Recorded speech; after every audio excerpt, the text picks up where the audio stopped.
ദൈവത്തിൻ്റെ അതിപരിശുദ്ധമായ നാമം വാഴ്ത്തപ്പെടുമാറാകട്ടെ. കർത്താവിൽ പ്രിയ സഹോദരി സഹോദരന്മാരെ, എല്ലാവർക്കും വേഗം വരുന്ന കർത്താവായ യേശു ക്രിസ്തുവിൻ്റെ നാമത്തിലുള്ള സ്നേഹവന്ദനം. ഞാനിപ്പോൾ കോട്ടയം ജില്ലയിൽ അയർക്കുന്നത്തിനടുത്ത് ഒരു സ്ഥലത്താണ്. സംക്രാന്തി എന്നാണ് ഈ സ്ഥലത്തിൻ്റെ പേര്. ഇവിടെ ഒരു സുവിശേഷകനെ കാണാനായിട്ട് വന്നതാണ്. അദ്ദേഹത്തിൻ്റെ പേര് ബേബി. താൻ ഒരു സർക്കാർ ഉദ്യോഗസ്ഥനായിരുന്നു. പിന്നീട് റിട്ടയർഡ് ആയതിനു ശേഷം പൂർണ്ണസമയം സുവിശേഷ വേലയിലാണ്. അതിനു മുമ്പും താൻ സുവിശേഷ വേലയിലായിരുന്നു. ഏതാണ്ട് 30 വർഷത്തോളം ഒരു കൊടിയ മദ്യപാനിയായി, അതുപോലെ ലഹരി ഉൽപ്പന്നങ്ങൾക്ക് അടിമയായി, ജീവിതം സമാധാനം നഷ്ടപ്പെട്ട്, ഭവനത്തിലും എല്ലാം പ്രശ്നം, നാട്ടുകാർക്ക് പ്രശ്നം എല്ലാം ആയി നടന്ന ഒരു വ്യക്തിയാണ് ഈ ബേബി സഹോദരൻ. എന്നാൽ താൻ കുടുംബവും ഒന്നിച്ച് ആത്മഹത്യ ചെയ്തേക്കാം എന്ന് ചിന്തിച്ച് സന്ദർഭങ്ങൾ വരെ ഉണ്ട്. അതിന് തയ്യാറെടുപ്പുകൾ വരെ നടത്തിയതാണ്. എന്നാൽ താൻ സുവിശേഷം കേൾക്കുവാനും കർത്താവിനെ കൂടുതൽ അറിയുവാനുമായിട്ട് ഇടയായിത്തീർന്നു. അങ്ങനെ തൻ്റെ ജീവിതത്തിൽ വലിയൊരു വിടുതൽ ദൈവം കൊടുത്തു. ഇന്ന് നല്ലൊരു ഭവനമുണ്ട്, മക്കളൊക്കെ അനുഗ്രഹിക്കപ്പെട്ടവരായിരിക്കുന്നു, നല്ല രീതിയിൽ മുമ്പോട്ട് പോകുന്നു. തനിക്ക് ലഭിക്കുന്ന പണം മുഴുവൻ, അതുപോലെ തനിക്ക് ലഭിക്കുന്ന എല്ലാ നന്മകളും സുവിശേഷ വേലയ്ക്ക് വേണ്ടി വിനിയോഗിക്കുന്നു. ഇപ്പോൾ രാത്രിയും പകലും എന്നില്ലാതെ ഓരോ സ്ഥലങ്ങളിൽ കടന്നുപോയി ശക്തമായി സുവിശേഷ വേല ചെയ്യുന്ന ഒരു അനുഗ്രഹിക്കപ്പെട്ട സുവിശേഷകനാണ് ഇന്ന് നമ്മോടൊപ്പം ഉള്ളത്. സാറേ, ഗോസ്പൽ TV UP എന്ന ഈ ചാനലിലേക്ക് ഹാർദമായിട്ട് സ്വാഗതം ചെയ്യുന്നു. Thank you. ബ്രദറിൻ്റെ വിലപ്പെട്ട സമയം ഈ ചാനലിന് വേണ്ടി ചെലവഴിക്കുന്നതിന് നന്ദി അറിയിക്കുന്നു.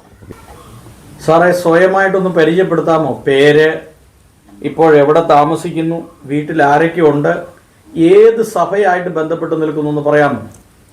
ദൈവത്തിൻ്റെ അതിപരിശുദ്ധമായ നാമം വാഴ്ത്തപ്പെടുമാറാകട്ടെ. ഇങ്ങനെ ഒരു ചാനലുമായി ഒരു അഭിമുഖം നടത്തുവാൻ ദൈവം സഹായിച്ചതിനായി നന്ദിയുള്ള ഹൃദയത്തോടെ യേശുവിനെ സ്തുതിക്കുന്നു. എൻ്റെ പേര് CK ബേബി എന്നാണ്. ഞാൻ സംക്രാന്തിക്കടുത്ത് പെരുമ്പായിക്കാട് എന്ന് പറയുന്ന സ്ഥലത്താണ് ഞാൻ താമസിക്കുന്നത്. കോട്ടയം ജില്ലയല്ലേ? കോട്ടയം ജില്ല, അവിടെയാണ് താമസിക്കുന്നത്. എനിക്ക് ഭാര്യയും 2 മക്കളുമുണ്ട്. 2 പെൺകുട്ടികളാണ്. അവർ വിവാഹം ചെയ്ത് അയച്ചു. ഇപ്പോൾ ഞാൻ കുമാരനെല്ലൂർ IPC സഭയുമായി ബന്ധപ്പെട്ട് ആരാധന കഴിച്ചു പോരുന്നു. സാർ ജനിച്ച് വളർത്തപ്പെട്ടത് ഏത് ക്രിസ്തീയ പശ്ചാത്തലത്തിലാണ്?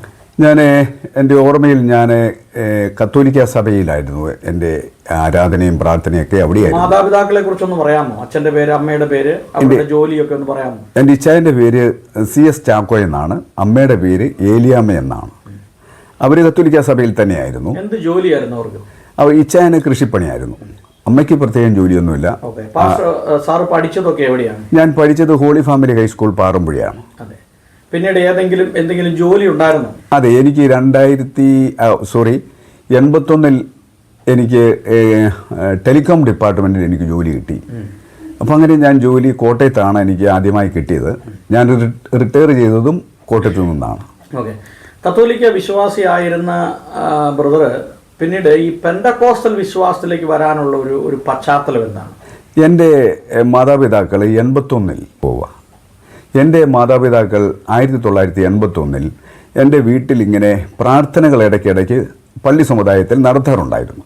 അങ്ങനെ പ്രാർത്ഥന നടത്തി വരുന്ന സാഹചര്യത്തിൽ എൻ്റെ പിതാവ് ഒരു പാസ്റ്ററുമായിട്ട് ഇങ്ങനെ സംസാരിക്കുകയും ദൈവവചനം വളരെ വളരെ വിശുദ്ധമായി സംസാരിക്കുകയും ചെയ്യാനിടയായി. അങ്ങനെ എൻ്റെ ഫാദറിന് അങ്ങനെ ഒരു ചിന്ത, കർത്താവിൻ്റെ വചനവുമായി ബന്ധപ്പെട്ട് അങ്ങനെ ഒരു പശ്ചാത്തലം ഒരുങ്ങി അങ്ങനെ ഓരോ കാര്യങ്ങളും ബൈബിൾ പരമായിട്ടുള്ള കാര്യങ്ങളൊക്കെ ഈ ദേവദാസൻ എൻ്റെ പിതാവിനോട് പറയുകയുണ്ടായി. അത് മുഖേന എൻ്റെ അപ്പൻ, എൻ്റെ അമ്മ 2 പേരും വിശ്വാസത്തിലേക്ക്, ബെന്തിക്കോസ് സഭയിലേക്ക് പോകുവാനിടയായി. അങ്ങനെ അവർ പോവുകയും എൻ്റെ സഹോദരങ്ങളും സഹോദരിമാരും ഒക്കെ വിശ്വാസത്തിൽ പോയി. ഞാൻ വിശ്വാസത്തിൽ പോയില്ല. അപ്പം അങ്ങനെ കുറേ കാലം കൂടി ഞാനിങ്ങനെ കത്തോലിക്ക സഭയിൽ നിന്നു. വീണ്ടും ഇതാണ് ശരിയെന്ന് എനിക്ക് തോന്നി. അപ്പോൾ ആ വിശ്വാസത്തിലേക്ക് ഞാൻ മാറാനിടയായി. ഇപ്പോൾ ഈ കത്തോലിക്ക സഭയിൽ നിന്ന് പെന്തക്കോസ്ത് സഭയും തമ്മിൽ താരതമ്യം ചെയ്ത് നോക്കുമ്പോൾ കത്തോലിക്ക സഭയിലെ വിശ്വാസങ്ങൾ പലതും വചനവിരുദ്ധമാണ് എന്ന് ബോധ്യമായതുകൊണ്ടാണല്ലോ പെന്തക്കോസ്ത് സഭയിലേക്ക് പോയത്. അതെ. അത് ഏതൊക്കെ കാര്യങ്ങളാണെന്നൊന്ന് പറയാൻ പറ്റുമോ? ഈ കത്തോലിക്ക സഭയുമായി എനിക്ക് മനസ്സിലായത് ഈ അനേക വിശുദ്ധന്മാരും മധ്യസ്ഥന്മാരും അങ്ങനെയുള്ള ആരാധനയും പിന്നെ വിഗ്രഹാരാധനയും അതുപോലെ പെരുന്നാളുകൾ അങ്ങനെയുള്ള കാര്യങ്ങൾ ബൈബിളിനകത്തില്ലാത്ത അനേക കാര്യങ്ങൾ ഈ കത്തോലിക്ക സഭയിൽ അങ്ങനെ വാണുകൊണ്ടിരുന്നു.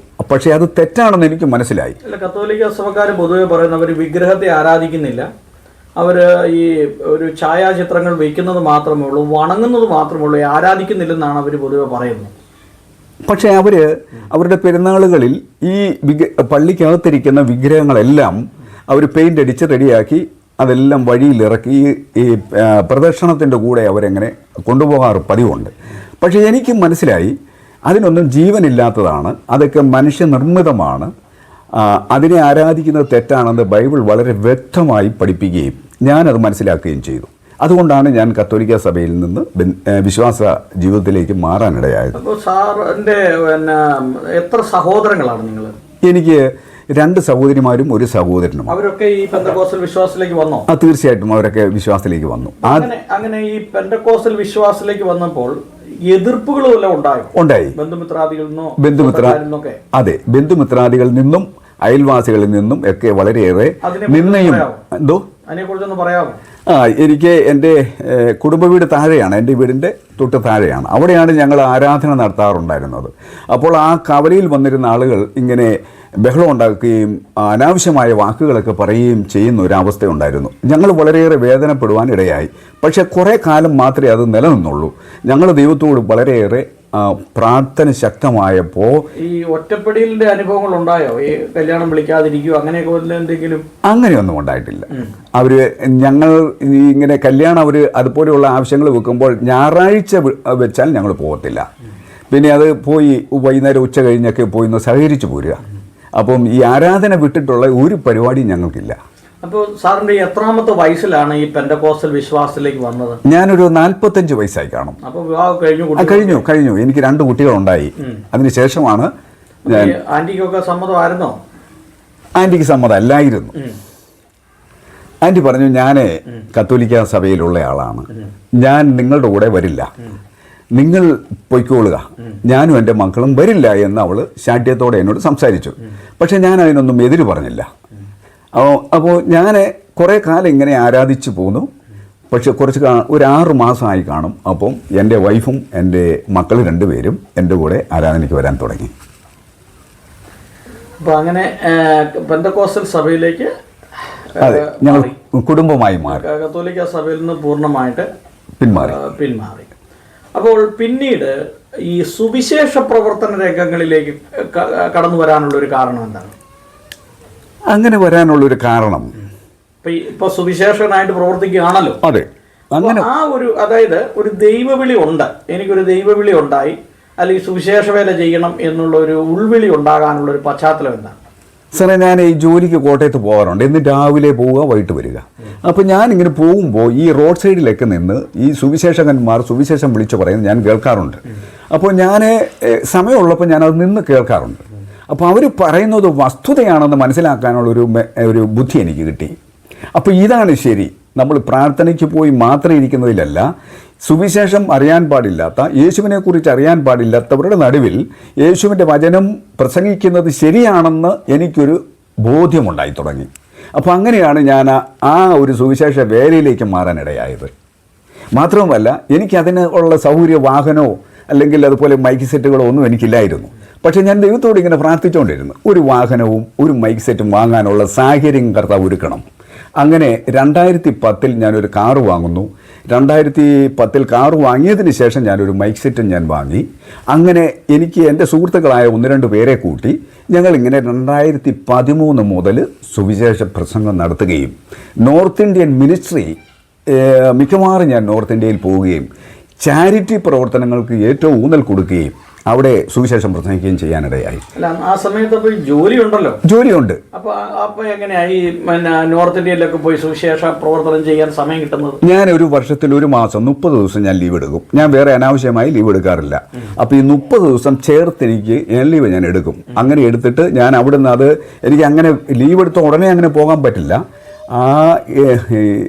ഈ നമ്മുടെ കേന്ദ്ര ഗവൺമെൻറ്റിൻ്റെ നിയമം അനുസരിച്ച് എനിക്ക് എൻ്റെ ഓഫീസിൽ നിന്നും അനുമതി വാങ്ങണം. അനുവാദം ഇല്ലാതെ പോകാൻ പറ്റിയില്ല. അപ്പോൾ അതുകൊണ്ട് സുവിശേഷ വേലയ്ക്ക് അവർ തരത്തില്ല ലീവ്.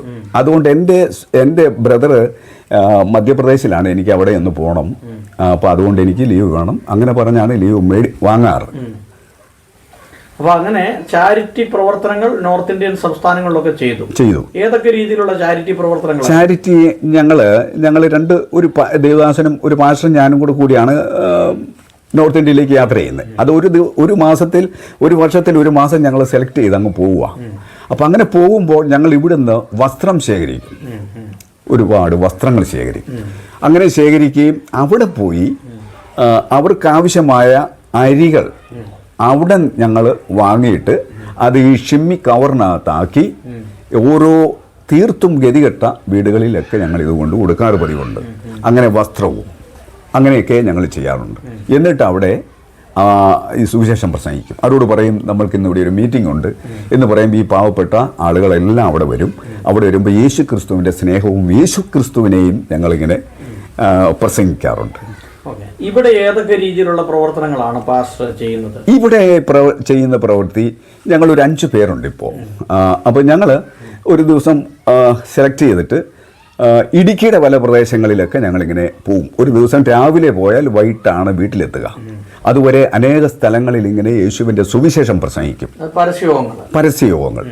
അതുപോലെ തന്നെ വീടുകൾ കയറി ട്രാക്ട് കൊടുക്കുക, അവരോട് യേശുവിനെ കുറിച്ച് സംസാരിക്കുക, അങ്ങനെയുള്ള കാര്യങ്ങളൊക്കെ പറയാറുണ്ട്, പ്രചരിപ്പിക്കാറുണ്ട്.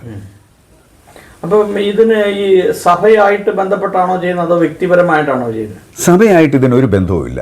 അതായത് ഇതിൻ്റെ ചെലവിലേക്കുള്ള ഫൈനാൻസ് സംബന്ധിച്ചുള്ള കാര്യങ്ങളെല്ലാം ഞങ്ങൾ തന്നെ സ്വന്തമായി ചെയ്യുന്നതാണ്, സ്വന്തമായിട്ട് കളക്ട് ചെയ്തെടുക്കുക. അത് തന്നെ. അപ്പോൾ ഏതൊക്കെ പ്രദേശങ്ങളിൽ ഈ കേരളത്തിലെ സുവിശേഷ പ്രവർത്തനങ്ങളിൽ പോയിട്ടുണ്ട്? ഇവിടെ നമ്മുടെ പടിഞ്ഞാറൻ മേഖല, വൈക്കം, വടയാർ, ആ മേഖലകളും പിന്നെ അതുപോലെ തന്നെ ഈ നിലമ്പൂര്, പിന്നെ നമ്മളുടെ ആനക്കുളം എന്ന് പറയുന്ന ആ ഏരിയയിൽ ആദിവാസി മേഖലകൾ, അതുപോലെ അടിമാലിയുടെ പല പ്രദേശങ്ങളിലും ഞങ്ങളിങ്ങനെ പോകാറുണ്ട്. അതുപോലെ തന്നെ ഇടുക്കി ജില്ലയിലൂടെ പല മേഖലകളിലും ഞങ്ങൾ പോകാറുണ്ട്. പിന്നെ നമ്മളുടെ ഈ ശബരിമലയുടെ ആ താഴ്വരകളിലൊക്കെ അതൊന്ന് കുറച്ച് പുറകോട്ട് മാറി അവിടെയൊക്കെ ഞങ്ങളിങ്ങനെ കോളനികൾ കേന്ദ്രീകരിച്ച് പ്രവർത്തനം ചെയ്യാറുണ്ട്. ഇപ്പോൾ പ്രധാനമായിട്ടും സുവിശേഷ പ്രവർത്തനം ചെയ്യുമ്പോൾ ആളുകളുടെ ഈ വികസനം, അതായത് അവരുടെ ആ ജീവിത രീതിക്ക് ഒരു വ്യത്യാസം വരുത്തുക, വിദ്യാഭ്യാസം കൊടുക്കുക, മോട്ടിവേഷൻ ക്ലാസ്സുകൾ കൊടുക്കുക, ഇതൊക്കെയല്ലേ പ്രധാനമായിട്ട് ചെയ്യുന്നത്? അതെ. ഇപ്പം റിട്ടയർഡ് ആയോ? റിട്ടയർ ചെയ്തിട്ട് ഞാൻ 4 വർഷമായി. അപ്പോൾ ഇപ്പൊ പൂർണ്ണ സമയവും എനിക്ക് സുവിശേഷ വേല ചെയ്യാനുള്ള സമയങ്ങളുണ്ട്. ഓക്കെ. ദൈവം ജീവിതത്തിൽ ചെയ്തിട്ടുള്ള അത്ഭുതങ്ങളെ കുറിച്ചൊന്ന് പറയാമോ? അതായത് പലപ്പോഴും നമ്മുടെ ജീവിതത്തിൽ ദൈവം നമുക്ക് വേണ്ടി ഒരുപാട് അത്ഭുതങ്ങൾ ചെയ്തിട്ടുണ്ട്. അങ്ങനെ മറക്കാനാവാത്ത ചില അത്ഭുതങ്ങളെ കുറിച്ചൊന്ന് പറയാമോ? 2006 എൻ്റെ വൈഫിൻ്റെ ഈ പല്ലുകൾ 4 ഇളകിപ്പോയി. ഇളകി എന്ന് പറഞ്ഞാൽ പല്ല് പറിച്ചില്ല, ഇളകി. ഞാൻ അവളെ ഡോക്ടറെ കാണിക്കാൻ മെഡിക്കൽ കോളേജിൽ കൊണ്ടുപോയി ഡോക്ടർ പരിശോധിച്ചിട്ട് ഇദ്ദേഹത്തെ വെളിയിലോട്ട് ഇറക്കിയിട്ട് എന്നെ അകത്തോട്ട് വിളിച്ചു. ഡോക്ടർ എന്നോട് പറഞ്ഞു, അത് ഭയങ്കര കോംപ്ലിക്കേറ്റഡ് ആണ്. അതായത് പല്ല് 4 ഇളകി, മോണ പഴുത്തു, അത് ക്യാൻസറിൻ്റെ ഒരു ആരംഭമാണ് എന്ന് ഡോക്ടർ എന്നോട് പറയാനിടയായി. അതുകൊണ്ട് ഞാനൊരു ഡേറ്റ് തരാം, നിങ്ങൾ ആ ഡേറ്റിൽ ഇവിടെ വരുമ്പോൾ നിങ്ങൾ പല്ല് മുഴുവനും എടുത്തിട്ട് അത് ക്ലീൻ ചെയ്യണം എന്നൊക്കെ ഞങ്ങളെ പറഞ്ഞു വിട്ടു. മരുന്നും തന്നു.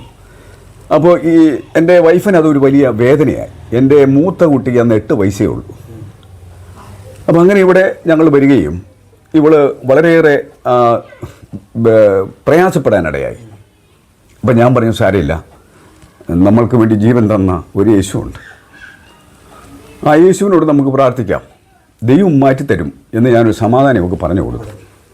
എന്നിട്ട് ഞാനൊരു ദിവസം അന്ന് രാത്രി മുഴുവനും നേരം വെളുക്കുന്നവരെ എൻ്റെ യേശുവിനോട് ഞാൻ പ്രാർത്ഥിച്ചു, കണ്ണുനീരോടെ. എൻ്റെ പാപ പ്രവൃത്തികൾ മുഴുവനും ഞാൻ യേശുവിനോട് ഏറ്റുപറഞ്ഞു, ക്ഷമ പറഞ്ഞു. അങ്ങനെ ഞാൻ കർത്താവിനോട് പറഞ്ഞ് പ്രാർത്ഥിച്ചു. പക്ഷേ എങ്ങനെയോ ഇവളുടെ ആ ഇളകിയ 4 പല്ലുറയ്ക്കുകയും അവിടെ മോണയുടെ ആ പഴുപ്പ് മാറുകയും ചെയ്തു. ഇന്നുവരെ ഞങ്ങൾ പിന്നെ ഡോക്ടറെ കാണാൻ ഇടയായിട്ടില്ല. അതെൻ്റെ ജീവിതത്തിൽ ദൈവം തന്ന ഒരു അത്ഭുതകരമായ ഒരു കാര്യമാണ്. പിന്നീട് ജീവിതത്തിൽ ഉള്ള അനുഭവങ്ങളെക്കുറിച്ച് പറയാം. പിന്നീട് ജീവിതത്തിൽ അങ്ങനെ എനിക്ക് എൻ്റെ ഇളയ മോളെ വിവാഹം ചെയ്യുന്നതിന് വേണ്ടി ഞാൻ കർത്താവിനോട് പറഞ്ഞു, കർത്താവേ എനിക്കൊരു ഗവൺമെൻറ് ജോലിക്കാരനെ വേണം. അങ്ങനെ ഞാൻ ഡയറിയിൽ എഴുതിയിട്ട് ഞാൻ ഡെയിലി പ്രാർത്ഥിക്കാറുണ്ടായിരുന്നു കർത്താവിനോട്. എനിക്ക് അങ്ങനെ തന്നെ ദൈവം ചെയ്തു തന്നു. അതൊരു ഭയങ്കര അത്ഭുതം തന്നെയാണ്. അങ്ങനെ അനേക സംഭവങ്ങൾ, വേറെ ചെറുതും വലുതുമായിട്ടുള്ള കാര്യങ്ങളൊക്കെ ഉണ്ട് ജീവിതത്തിൽ. ഓക്കെ, ഫസ്റ്റ് ഈ സുവിശേഷ ഫീൽഡുകളിൽ കടന്നു പോകുമ്പോൾ പ്രധാനമായിട്ട് നേരിടുന്നതായിട്ടുള്ള ആ വെല്ലുവിളികൾ എന്തൊക്കെയാണ്? ഞങ്ങൾ പല സ്ഥലങ്ങളിലും മീറ്റിംഗ് നടത്തുമ്പോൾ ഇതിവിടെ നിർത്തണം, ഇതിവിടെ പാടില്ല, ഞങ്ങളിവിടെ അറിയിച്ചോളാം, നിങ്ങൾ തൽക്കാലം ഇവിടുന്ന് പോവുക എന്ന് പറയുന്ന ഒരു കൂട്ടം ആളുകൾ ഇങ്ങനെ ഞങ്ങൾ വളഞ്ഞു വെച്ച് അങ്ങനെ സംസാരിക്കാറുണ്ട്, ഞങ്ങളെ ഭീഷണിപ്പെടുത്താറുണ്ട്. പക്ഷേ ചില സ്ഥലങ്ങളിലൊക്കെ ആ ഭീഷണിയെ വകവെക്കാതെ ഞങ്ങൾ യേശുവിനെ പ്രസംഗിക്കും. ചിലപ്പോൾ ചില സ്ഥലത്തു നിന്നൊക്കെ ഈ പ്രസംഗം നിർത്തി പോരേണ്ട ഗതികേടുകൾ ഉണ്ടായിട്ടുണ്ട്.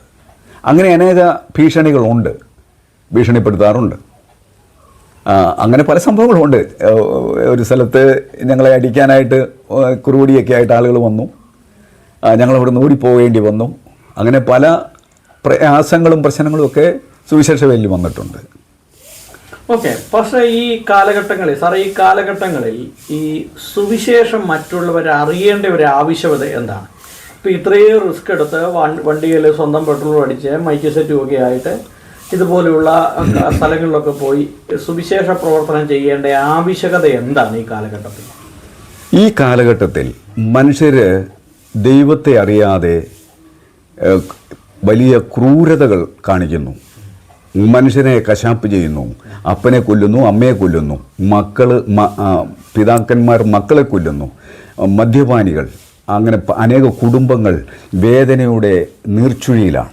അപ്പോൾ അവരുടെ ഇടയിൽ യേശുവിനെക്കുറിച്ചുള്ളൊരു സ്നേഹ സന്ദേശങ്ങൾ പറയുമ്പോൾ അവർക്കങ്ങനെ ഈ ക്രിസ്തുവിലേക്കൊരു സ്നേഹം വരുവാനും അവരുടെ കുടുംബജീവിതത്തിലും വ്യക്തിപരമായ ജീവിതത്തിലും ഒരു വ്യത്യാസം വരുവാനുമൊക്കെയുള്ള കാര്യങ്ങളെക്കുറിച്ച് ആധികാരികമായി നമുക്ക് പറയാൻ പറ്റും. അതായത് ഇന്നത്തെ ഒരു കാലഘട്ടം എന്ന് പറഞ്ഞാൽ കേരളത്തിലെ മദ്യം, മയക്കുമരുന്ന്, അതുപോലെയുള്ള MDMA ഇതിൻ്റെയൊക്കെ വലിയ ഉപയോഗങ്ങൾ വർദ്ധിച്ചു വരികയാണല്ലോ. അതെ, ഈ കാലഘട്ടങ്ങളിൽ സുവിശേഷത്തിന്റെ ഒരു വലിയ പ്രാധാന്യം അത് തന്നെയാണ് അല്ലേ? അതെ. അതിനെക്കുറിച്ചൊന്ന് പറയാമോ? കാരണം ഇന്ത്യയിൽ തന്നെ ഏറ്റവും കൂടുതൽ മദ്യം വിൽക്കുന്നത് കേരളത്തിലാണ്. അതെ, അതുപോലെ തന്നെ ഈ ലഹരി ഉൽപ്പന്നങ്ങളും കേരളത്തിലാണ്. അപ്പോൾ ഇത്തരത്തിലുള്ള ഒരു സാഹചര്യത്തിൽ സുവിശേഷത്തിന്റെ പ്രശസ്തി എത്ര മാത്രം വലുതാണ്? അത് ഈ കലാലയങ്ങളിൽ പോകുന്ന കുട്ടികൾ, വിദ്യാഭ്യാസം ചെയ്യുന്ന കുഞ്ഞുങ്ങൾ, അപ്പോൾ ഇവരെ ഉപയോഗിച്ച് ഈ മദ്യ മാഫിയകൾ ഈ മദ്യ വ്യാപനം നടത്തുന്നുണ്ട്.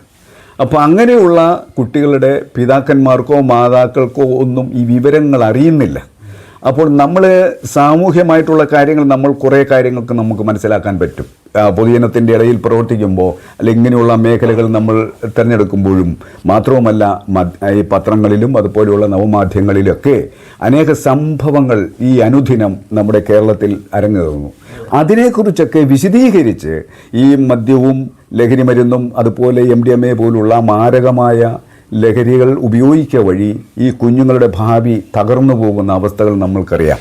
അപ്പോൾ അതിനെതിരെ നമ്മൾക്ക് ഈ ക്രിസ്തീയമായ സുവിശേഷത്തിലൂടെ മാത്രമേ ഇതിനൊരു അവസാനം വരികയുള്ളൂ.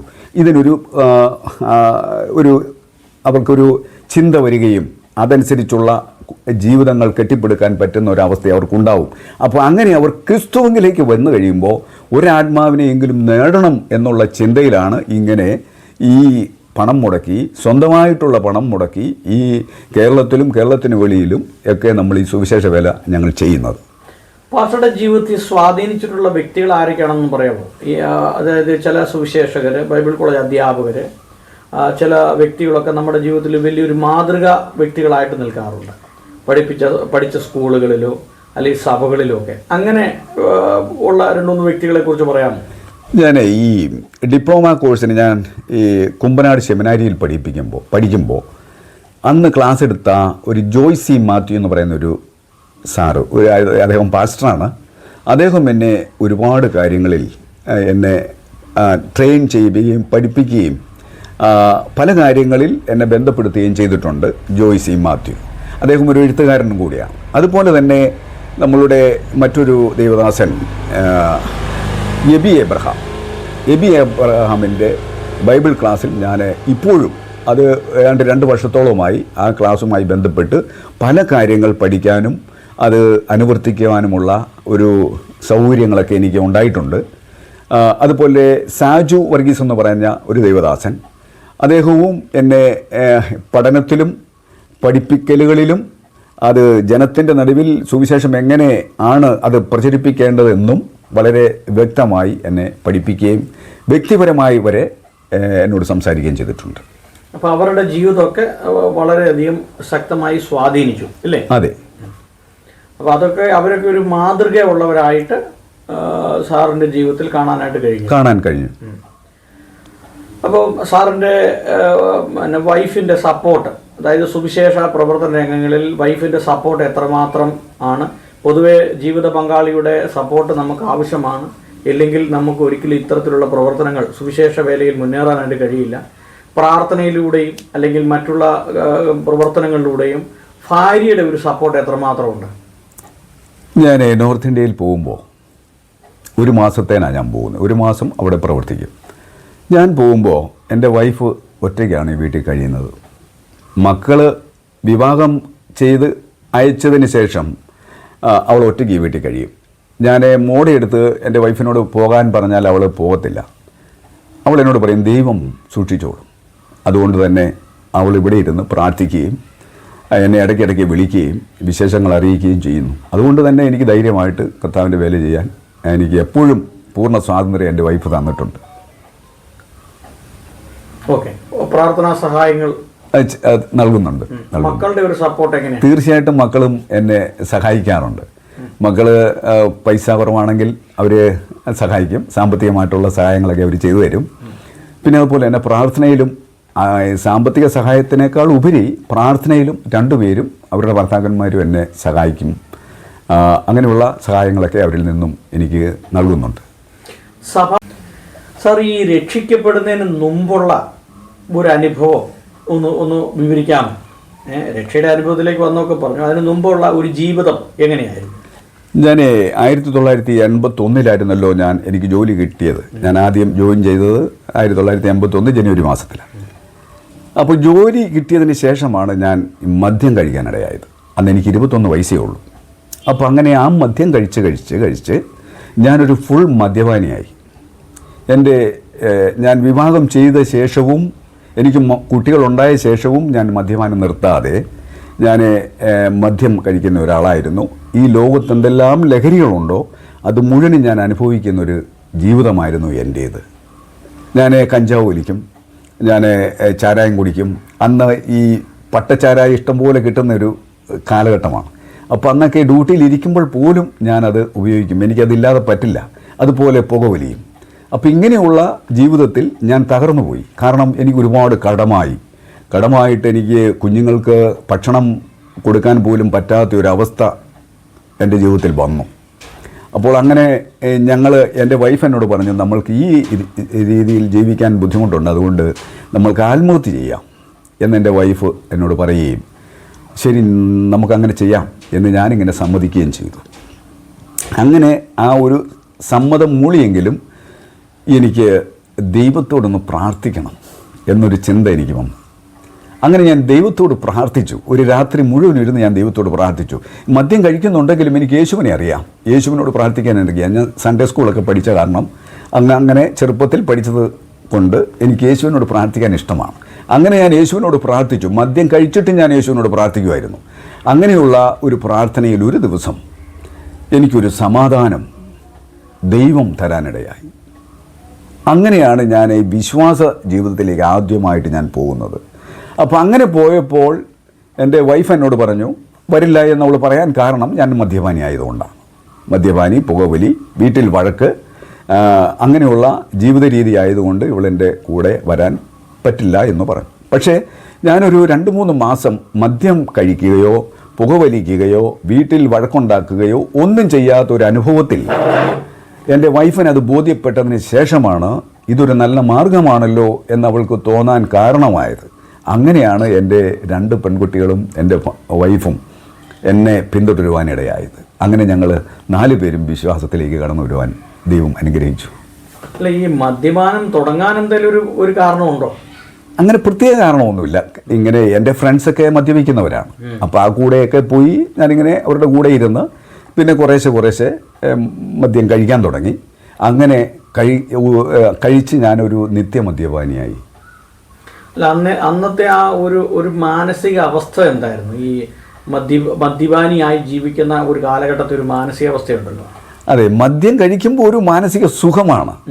അതായത് ഒന്നും നമ്മൾ അറിയുന്നില്ല, ഒരു സുഖം. വീട്ടിൽ വരികയും പിന്നെ ചെറിയ കാര്യങ്ങൾക്ക് വഴക്കുണ്ടാക്കുകയും ഒക്കെ ചെയ്യുന്ന ഒരു അനുഭവം. അല്ലാതെ വേറെ എനിക്ക് വലിയ ഒരു ശാരീരികമായിട്ടൊരു സുഖം, മാനസികമായിട്ടൊരു സുഖം. പിന്നെ കുടിക്കണം എന്നുള്ളൊരു ചിന്ത, അങ്ങനെയുള്ളൊരു കൊതിയനായിപ്പോയി ഞാൻ മദ്യത്തോട്. എത്ര വർഷക്കാലം മദ്യപാനിയായി ജീവിച്ചു? ഒരു 30 വർഷത്തോളം അടുത്ത മദ്യപാനിയായിരുന്നു. 30 വർഷം സ്ഥിരമായി സ്ഥിരം മദ്യപിക്കുമായിരുന്നു. അപ്പോൾ ലക്ഷക്കണക്കിന്. അങ്ങനെ ഒരു വലിയ മദ്യപാനിയും ലഹരി ഉൽപ്പന്നങ്ങൾ ഉപയോഗിക്കുന്നതിൻ്റെ ഒരു അടിമയായി മാറി. അതെ. അപ്പോൾ ഒരു കത്തോലിക്ക വിശ്വാസി ആയിരുന്നിട്ടും ഇത്രയും വലിയൊരു മദ്യപാനിയായി മാറി. തീർച്ചയായിട്ടും മദ്യപാനിയായി മാറി.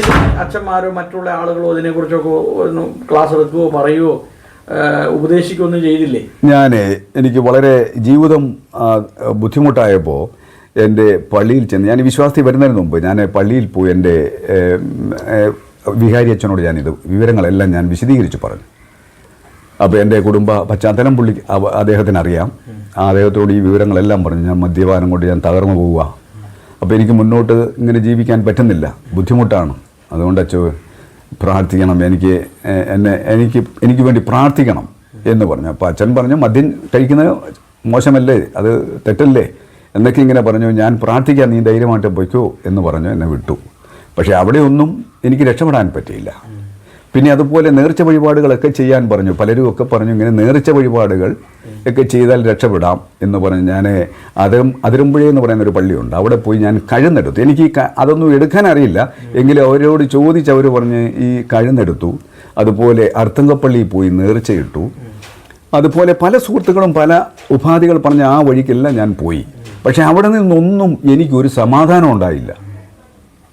ഞാൻ ഈ യേശുവിനെ പിൻപറ്റിയതിന് ശേഷമാണ് ഞാൻ സന്തോഷവാനായി സമാധാനമായി എൻ്റെ കുടുംബവും എൻ്റെ ഭാര്യനെ സ്നേഹിക്കാൻ പോലും എനിക്ക് കഴിഞ്ഞത്. അങ്ങനെ യേശുവിനെ കണ്ടുമുട്ടിയില്ലായിരുന്നെങ്കിൽ തകർന്നു പോയത്. മാത്രമല്ല, ലോകത്തിൽ കാണിയല്ല, അസ്ഥി പോലും കാണിയല്ല. അതാണ് പ്രധാനപ്പെട്ട ഒരു കാരണം. സുവിശേഷം ജനം അറിയണം. മദ്യപാനം നിർത്തണം. ഒരു മദ്യപാനിയായി ജീവിച്ചപ്പോൾ അനുഭവിച്ച ബുദ്ധിമുട്ടുകളെ കുറിച്ചൊന്ന് പറയാമോ? പറയാം. ദൈവനാമത്തിന് മഹത്വം ഉണ്ടായിരിക്കട്ടെ. അച്ചായൻ ഇതുപോലെ മദ്യം കുടിച്ചേച്ച് വന്ന് വീട്ടിൽ കിടന്ന് നല്ലപോലെ വഴക്കുണ്ടാക്കും, എന്നെ തല്ലാനൊക്കെ വരും. അങ്ങനെ പിള്ളേർ പേടിച്ച് ഇത് കരയും. അന്നേരം പറയും ഞാൻ ഇനി കുടിക്കാമെന്ന് പറയും. പിന്നെയും പോയി കുടിച്ചേച്ച് ഇത് തന്നെയാണ് പരിപാടി. 30 വർഷം മദ്യപാനിയായി വീട്ടിൽ പ്രശ്നമായിരുന്നു. അപ്പോൾ ഒരു മദ്യപാനിയുടെ ഒരു ഭാര്യയുടെ അവസ്ഥ, ഒരു മാനസികാവസ്ഥ എന്താണെന്ന് ഒന്ന് പറയാമോ? ഇത് കേൾക്കുന്നവർ ഇത് കേട്ടിട്ടെങ്കിലും മദ്യപാനം ഉപേക്ഷിക്കുകയാണെങ്കിൽ ഇത് കുടിച്ച് ഭയങ്കര അതും ഇതും എല്ലാം കിടന്ന് പറയും. വീട്ടിൽ കിടന്ന് തല്ലാൻ വരും, പിള്ളേരോട് വഴക്ക് പിടിയും, പിള്ളേരെ തല്ലാൻ വരും. ഞങ്ങൾ കിടന്ന് കരയും. അന്നാരും എന്നാ പറയുന്നത് പോലും അറിയത്തില്ല, എന്നതാ ഞാൻ പറയുന്നത്. രാവിലെ പറയും ഞാൻ കുടിച്ചോ, ഞാൻ നിന്നെ തല്ലിയോ, തല്ലാൻ വന്നോ, എങ്ങനെയെല്ലാം ഇരുന്ന് പറയും.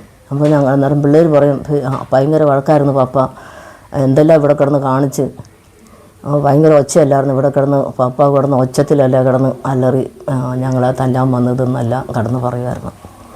അപ്പോൾ ആൻറ്റിയൊക്കെ ഈ വിശ്വാസത്തിലേക്ക് വന്നതുകൊണ്ട് കുടുംബത്തിൽ ഒരു സമാധാനം തീർച്ചയായിട്ടും സമാധാനം ഉണ്ട്. യേശുവിനെ കണ്ടെത്തിയത് കൊണ്ട്. കത്തോലിക്ക സഭയിൽ ജനിച്ചു വളർന്ന ഒരു വ്യക്തി എന്ന നിലയ്ക്ക് ക്രിസ്തുവിനെ അറിയാലോ. അതെ. പക്ഷേ എന്താണ് അതിന് ഒരു വ്യത്യാസം കണ്ടത് പെന്തക്കോസ്ത് സഭയിലേക്ക് വന്നപ്പോൾ? അപ്പം ഞങ്ങൾ കത്തോലിക്ക നിന്ന് ബന്ധുക്കോസ് സഭയിൽ വന്നപ്പോൾ കർത്താവിനെ സ്വന്തം രക്ഷിതാവായി സ്വീകരിച്ച് ഒത്തിരി അനുഭവം ഞങ്ങൾക്കുണ്ടായി.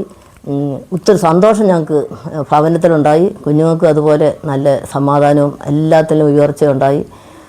സ്വന്തമായിട്ടൊരു വീടുണ്ടായി. സ്വന്തമായിട്ട് വീടുണ്ടായി. ഞങ്ങൾക്ക് വീടില്ലായിരുന്നു. സ്വന്തമായിട്ട് വിശ്വാസത്തിൽ വന്നപ്പോഴാണ് ഞങ്ങൾക്ക് വീടുണ്ടായത്. വിവാഹമെല്ലാം നന്നായി കഴിഞ്ഞു. എല്ലാം നന്നായി കഴിഞ്ഞ്. അപ്പം മദ്യപാനിയാണ് എന്നുള്ള ഒരു നാണക്കേട് മാറി. നാണക്കേട് സ്കൂളിൽ പിള്ളേർ പഠിക്കാൻ പോകുന്ന ഈ സാഹചര്യത്തിൽ പഠിക്കുമ്പോഴൊക്കെ അപ്പൻ മദ്യപിച്ച് വഴക്കൊക്കെ ഉണ്ടാക്കുമ്പോൾ നല്ലൊരു ഉടുപ്പില്ല, വസ്ത്രമില്ല, ബുക്കില്ല, കുടയില്ല, ബാഗില്ല, ഇങ്ങനെയൊക്കെ ഉള്ള ഒരു വലിയ അനുഭവത്തിലൂടെ കടന്നുപോയി. അതുപോലെ നല്ലൊരു അനുഭവത്തിലെ കൂടിയാണ് കുഞ്ഞുങ്ങളും ഞങ്ങളും കടന്നുപോയത്. ആ ചെറുപ്പത്തിലെ കുട്ടികളെല്ലാം ഈ മദ്യപാനത്തിൻ്റെതായിട്ടുള്ള ഒരു വലിയ സങ്കടത്തിലായിരുന്നു. ഭയങ്കര സങ്കടത്തിലായിരുന്നു. അപ്പോൾ എന്നും വന്ന് ഈ കുടിച്ചേച്ച് ഈ വഴക്കല്ലേ. രാവിലെ ആകുമ്പോൾ എല്ലാം മറന്നു പോകുന്നു. പിന്നെയും കുടിക്കാമെന്ന് പറഞ്ഞ് പോയ ആൾ ജോലി കഴിഞ്ഞ് വരുമ്പോൾ കുടിച്ചേച്ചാണ് വരുന്നത്. കുടിച്ചേച്ച് വരും. സാറേ, ഇനി എന്താണ് ഇനിയുള്ള ഭാവി പദ്ധതികളൊക്കെ എന്താണ്? ഭാവി പദ്ധതി എന്ന് പറയുന്നത് മരിക്കുന്നത് വരെ യേശുവിൻ്റെ സുവിശേഷം പ്രചരിപ്പിക്കുക. ഇപ്പം എത്ര വയസ്സുണ്ട്? ഇപ്പം എനിക്ക് 64 വയസ്സായി. എനിക്ക് ആവശ്യത്തിന് അസുഖമുണ്ട്. എനിക്ക് 4 പ്രാവശ്യം എനിക്ക് ബ്ലോക്ക് ആയതാണ്. എനിക്ക് ഹാർട്ട് ബ്ലോക്കായി, ഷുഗറുണ്ട്, കൊളസ്ട്രോളിൻ്റെ കംപ്ലൈൻ്റ് ഉണ്ട്, കണ്ണിന് കംപ്ലൈൻ്റ് ഉണ്ട്. അങ്ങനെയൊക്കെ എനിക്ക് പലവിധ അസുഖങ്ങളുണ്ടെങ്കിൽ പോലും ഇതൊന്നും വകവയ്ക്കാതെ നോർത്ത് ഇന്ത്യൻ മിനിസ്ട്രി ചെയ്തുകൊണ്ടിരിക്കും. നോർത്ത് ഇന്ത്യൻ മിനിസ്ട്രിയോടാണ് കൂടുതൽ താല്പര്യം. അത് ഈ നോർത്ത് ഇന്ത്യ തിരഞ്ഞെടുക്കാനായിട്ടുള്ള ഒരു കാരണം എന്താ? ഈ നോർത്ത് ഇന്ത്യ തിരഞ്ഞെടുക്കാൻ കാരണം ഈ നോർത്ത് ഇന്ത്യയിലെ ഈ ആദിവാസി മേഖലകൾ അതൊരു ഭയങ്കര വേദനാജനകമാകുന്നൊരു അന്തരീക്ഷമാണ് അവിടെ ചെല്ലുമ്പോൾ. കാരണം ഒരു നേരത്തെ ആഹാരത്തിന് വകയില്ലാതെ, വിദ്യാഭ്യാസമില്ലാതെ, വീടുകളില്ലാതെ വെറും മരച്ചുവിട്ട് കിടക്കുന്ന പാവപ്പെട്ട ആളുകളെ കാണുമ്പോൾ എനിക്കൊരുപാട് സങ്കടങ്ങളുണ്ടാകുന്നുണ്ട്. അപ്പം അങ്ങനെ ഒരു പ്രാവശ്യം ഞാൻ അങ്ങനെ കണ്ടതിൽ പിന്നെ ചെന്നിങ്ങനെ പ്രവർത്തിക്കുമ്പോൾ അവരുടെ ആ ജീവിത സാഹചര്യങ്ങളൊക്കെ കാണുമ്പോൾ എനിക്കൊരു ഹൃദയവേദനയാണ്. അപ്പോൾ അവർ മരച്ചുവട്ടിലേക്ക് രാത്രി അപ്പനും അമ്മയും മക്കളും ഒക്കെ കിടന്നുറങ്ങുക, അവർക്ക് വസ്ത്രമില്ല, അവർക്ക് ഭക്ഷണം ഒരു നേരം മാത്രം അവർ കഴിക്കുന്ന അവസ്ഥ, ഇങ്ങനെയൊക്കെ കണ്ടപ്പോൾ എനിക്ക് ആ മേഖലയിൽ കർത്താവിൻ്റെ ചാരിറ്റിയും സുവിശേഷ പ്രവർത്തനവും ചെയ്യണമെന്ന് എനിക്ക് അതിയായ ആഗ്രഹം തോന്നി. അതുകൊണ്ടാണ് പഞ്ചാബ്, ഹിമാചൽ പ്രദേശ്, ഒറീസ, ബീഹാർ, ആസാം, അതുപോലെ കർണാടകം, ആന്ധ്ര, ഇങ്ങനെയുള്ള സ്ഥലങ്ങളിലൊക്കെ കർത്താവിൻ്റെ വേലയുമായി പോകാനുള്ള കാരണം ഇതാണ്. ഈ പുതുതായിട്ട് സുവിശേഷ വേലയ്ക്ക് ഇറങ്ങുന്ന സുവിശേഷ പ്രവർത്തകരോടും ഒരു സന്ദേശം, സാറിൻ്റെ ഇത്രയും നാളത്തെ ഒരു അനുഭവമായിട്ട് ബന്ധപ്പെട്ടൊരു സന്ദേശം എന്താണ് പറയാനുള്ളത്? ഒരു സുവിശേഷൻ എങ്ങനെ ആയിരിക്കണം?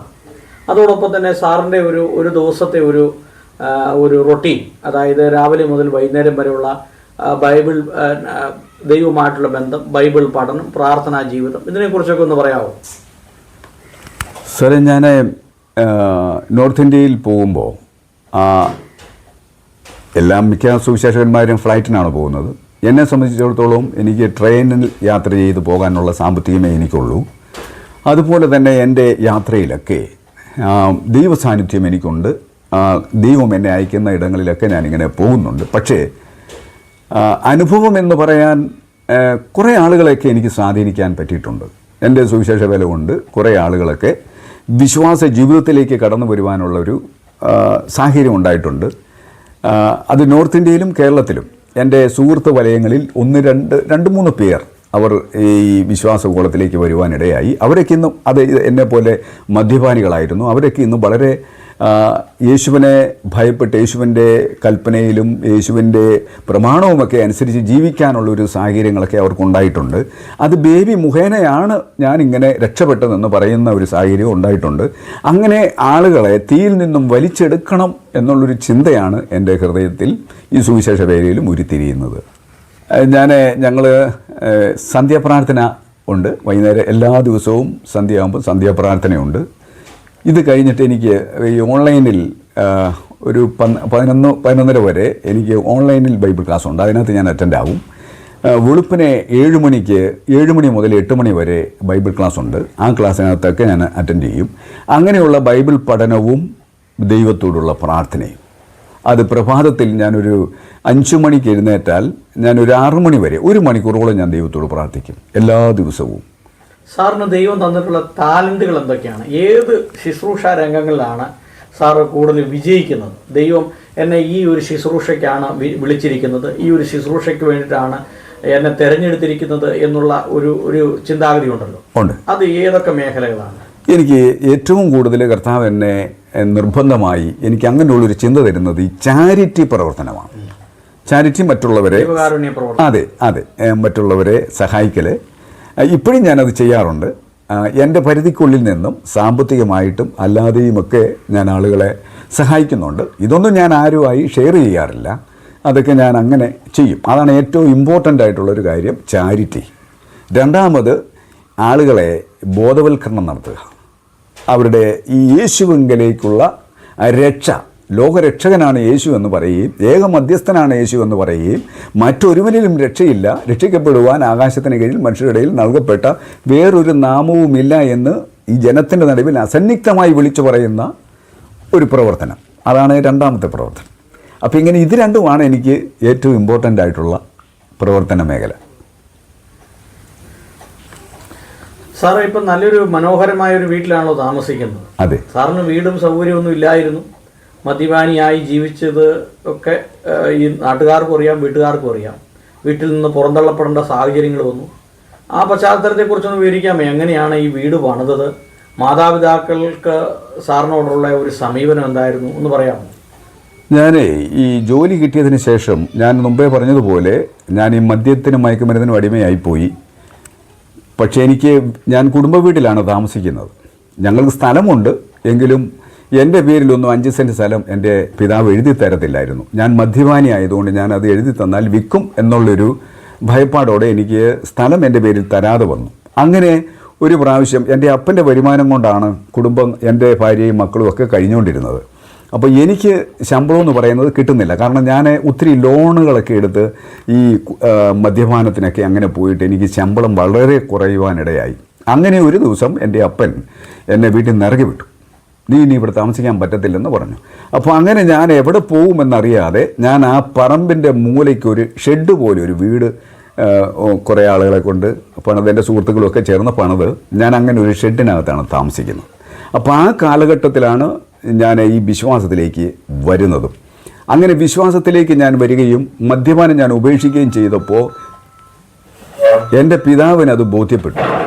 ഞാൻ മദ്യപാനം നിർത്തി, ഞാൻ മറ്റൊരു വിശ്വാസ ജീവിതത്തിലേക്ക് കടന്നു എന്നുള്ള ആ ഒരു കാര്യം എൻ്റെ പിതാവിനത് ബോധ്യപ്പെട്ടതിന് ശേഷം എനിക്ക് ഈ വീടിരിക്കുന്ന 12 സെൻറ്റ് സ്ഥലം എൻ്റെ പേരിൽ തരാനിടയായി. അങ്ങനെ 12 സെൻറ്റ് സ്ഥലം എൻ്റെ പേരിൽ തരികയും എനിക്ക് അത്ഭുതമെന്ന് പറയണം, എനിക്ക് ഒത്തിരി കടങ്ങളുള്ള ആ സമയത്ത് അത്ഭുതകരമായി എനിക്ക് ഈ വീട് പണിത് തീർക്കുവാൻ ദൈവം എന്നെ അനുഗ്രഹിച്ചു. അങ്ങനെ ഈ വീടിങ്ങനെ പണിതതിന് ശേഷം എനിക്ക് വാഹനങ്ങളൊന്നുമില്ലായിരുന്നു, എനിക്കൊരു സൈക്കിൾ പോലും എനിക്കില്ലായിരുന്നു. അപ്പോൾ അങ്ങനെ ഈ വീട് പണിയുകയും എനിക്കൊരു ബൈക്ക് വാങ്ങാനുള്ള സാഹചര്യങ്ങളുണ്ടായി. ബൈക്ക് ഞാൻ വാങ്ങി. അത് കഴിഞ്ഞ് ഞാൻ ഈ വിശ്വാസത്തിൽ ഇങ്ങനെ തീവ്രമായി വിശ്വാസത്തിലേക്ക് വരുമ്പോൾ എനിക്കൊരു കാറ് വാങ്ങുവാൻ ദൈവം എന്നെ അനുഗ്രഹിച്ചു. അങ്ങനെ ഒരു കാറ് വാങ്ങി. ആ കാറിൽ ഞാൻ കർത്താവിൻ്റെ വേല ചെയ്തു തുടങ്ങി. 10 വർഷം ഞാൻ ആ കാറ് ഉപയോഗിച്ച് 4 ട്രിപ്പ് ടയർ മാറി. അതെല്ലാം കർത്താവിൻ്റെ വേലയ്ക്ക് വേണ്ടിയാണ് കാർ ഓടിക്കൊണ്ടിരുന്നത്. അങ്ങനെ അത് 10 വർഷമായപ്പോൾ ആ കാറ് ഞാൻ വിറ്റു, മറ്റൊരു പുതിയ കാറ് ഞാൻ വാങ്ങി. അപ്പോൾ ആ കാറിലാണ് ഇപ്പോൾ ഞാൻ എൻ്റെ കർത്താവിൻ്റെ വേല ചെയ്തുകൊണ്ടിരിക്കുന്നത്. അപ്പോൾ അങ്ങനെയുള്ള സാഹചര്യത്തിൽ കർത്താവിനെ അറിഞ്ഞതുവഴി, കർത്താവിനെ രുചിച്ചത് വഴി എനിക്ക് നഷ്ടങ്ങളൊന്നുമില്ല, എല്ലാം ലാഭമായി കർത്താവ് തരാനിടയായി. ഇനി എന്തെങ്കിലും പാസ്റ്ററുടെ ജീവിതവുമായി ബന്ധപ്പെട്ട് പൊതുജനം അറിയണമെന്ന് ആഗ്രഹിക്കുന്ന കാര്യങ്ങളുണ്ടോ? ഉണ്ട്. കർത്താവിൻ്റെ വേല ചെയ്യുന്ന ആ പ്രവർത്തനം അത് വ്യാപകമായി അത് തുടരണം, അതാണ് എൻ്റെ ആഗ്രഹം. അതെല്ലാവരും അറിഞ്ഞ് ഈ ക്രിസ്തുവിൻ്റെ ഈ നല്ല വഴി തിരഞ്ഞെടുക്കാൻ യൗവനക്കാരായവരും എൻ്റെ പ്രായക്കാരായവരും കടന്നു വരണമേ എന്ന് ഞാൻ യേശുവിനോട് പ്രാർത്ഥിക്കുക.